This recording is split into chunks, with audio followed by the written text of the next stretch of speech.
के चल गइल दिल्ली दिसंबर में, लागेला जार सुती के तनो हम कमर में।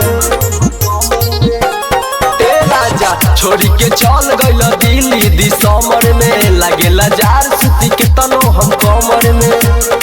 आ कब अइबो बहरवा से घरवा, हम झाकी ले जंगला से दुआरा बोला।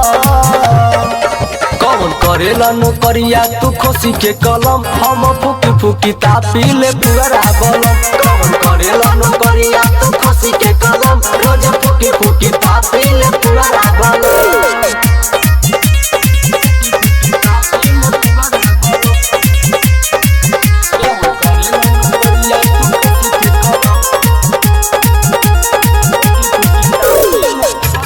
थरे का पता दहिया हमरो बोखार से, लागता कि चल जाई जान राजा जी हो जार से।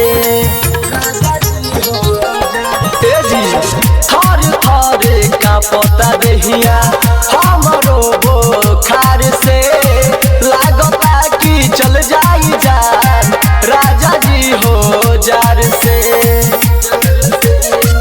उगत नइखे धूप रोजे घेरता खूब खुअरा बला।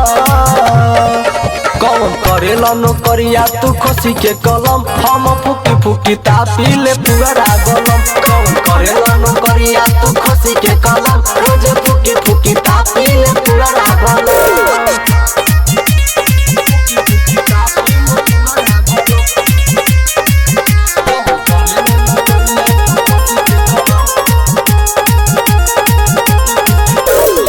धीरे धीरे बिगड़ता हमरो हालात जी, धर्मेंद्र राजा जी काहे बुझत नइखी बात जी।